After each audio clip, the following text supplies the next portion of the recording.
So my name's Joe. You guys know. I'm Ashley. I'm Grace. Yeah. So our topic was the advantages of musical education, and our topic was how does Western musical education affect the brain of adolescents?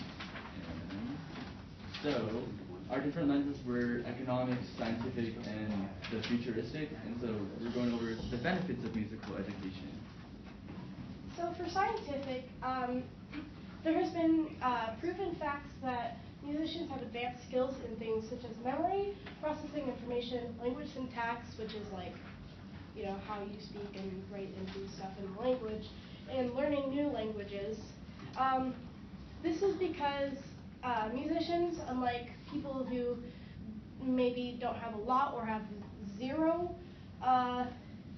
musical education, musicians, they have these like mental tags almost, which is where they like make multiple connections to a singular topic. So like, let me think of an example. Like those, AP seminar, how are you assessed things? Someone might be like, oh, that's just our grades. But a musician would be like, oh, those are grades with different percentages in these colors. And that's a very simplistic way of explaining it. But yeah. And then this is a picture with different areas of the brain and how it affects them, like the corpus callus connects left and right brain hemispheres, which is very important because not only is music education, not only does it involve things that are technical, but it involves things that are artistic, and that's really where the left and the right brain kind of come together.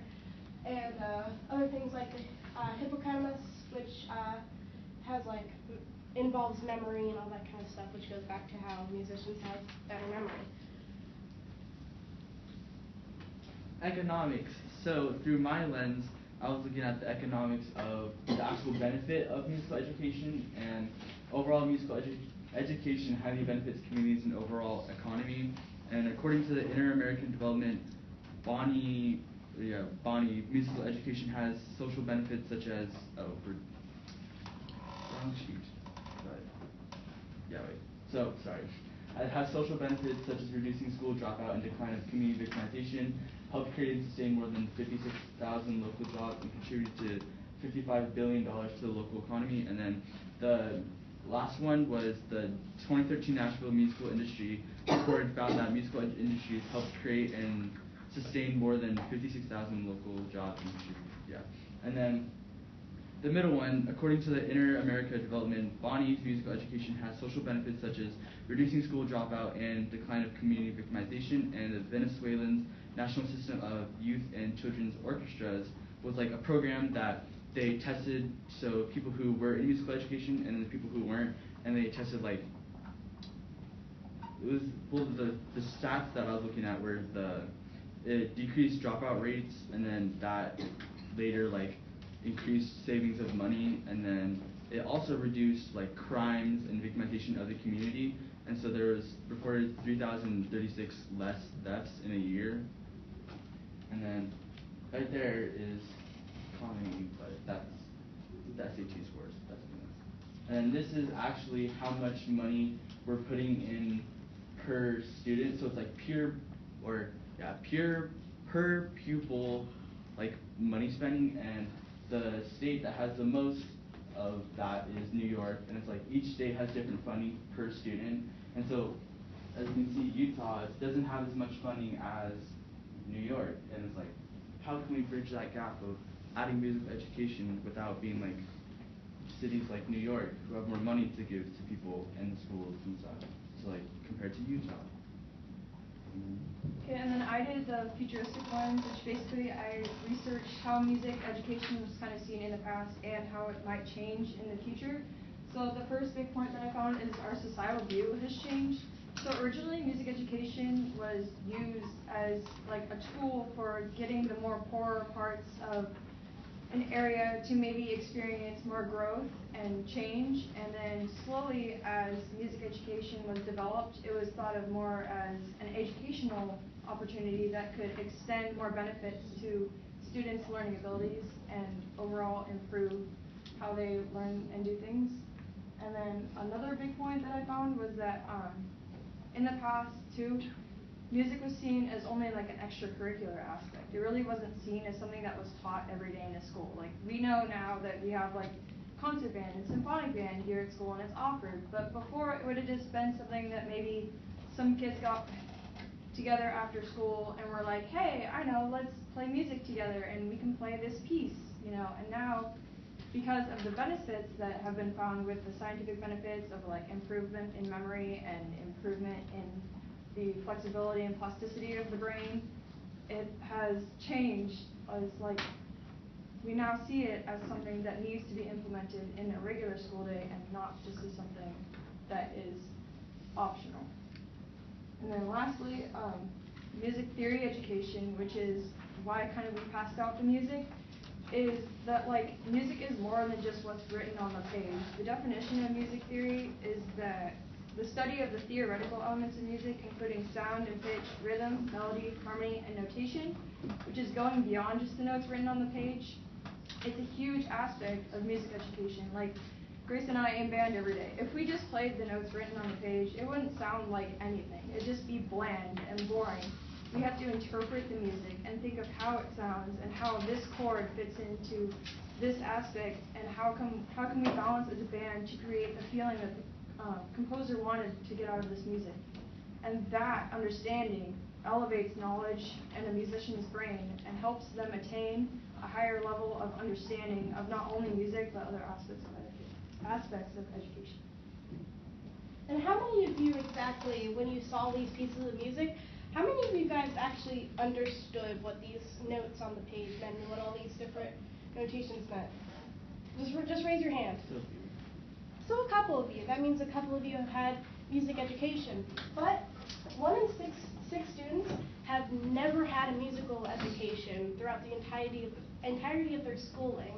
And almost half those music education courses across the United States, they don't have enough materials. Like our band room during symphonic band, we don't have enough chairs. We have to drag in chairs from the choir room just so that all of us can sit down. And that's kind of frustrating. But then there's other schools where they don't have enough instruments, they don't have enough stands, they don't have enough music to play. And that's just kind of ridiculous.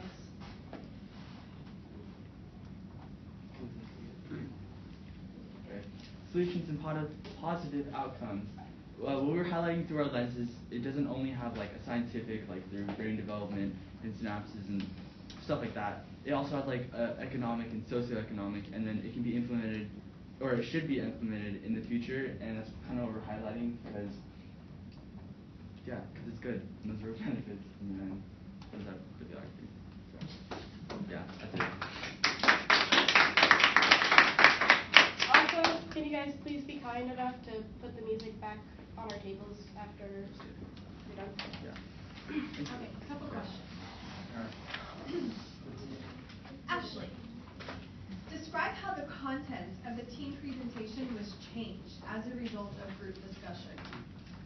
Well, we first kind of had a very vague idea of what we wanted our thesis to be. We kind of just were researching like how music affected the brain. We didn't really have a distinct like we want more music education to be implemented, and so with our combined, like we really had only pros, not really any cons to really implementing music education. And so through like our research, we found that we really wanted to implement more music education, I guess.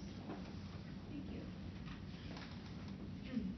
Grace, how did the group decide to include Joe's perspective or lens or conclusion into the overall presentation? I feel like Joe's perspective of economic was actually probably the most important piece of our presentation because knowing the economics behind it and knowing like how much each state is spending on their own individual music education is really a big part because, as you mentioned, the difference between I think it was Utah? New York and Utah. The difference between New York and Utah was a lot more than I thought it would be because I figured, maybe the federal government would have like a minimum of some kind that would be higher than what Utah had. And so, really showing that or really knowing that information showed that we needed to go in the direction that we did in our presentation of we need more music education. Thank you. And last, Joe, in the future, what change would you make to your group norms? And how would you expect that to improve the tea presentation? Definitely having a set, like, we need to finish this by then, because we kind of procrastinated, and then we kind of like, we could have done a lot better than we did, and I feel like we could have added a lot more, and so like, if we had like time limits and like, we need to get this done by then, that like our overall presentation and just like our research in general would be like better and like more informative, so yeah.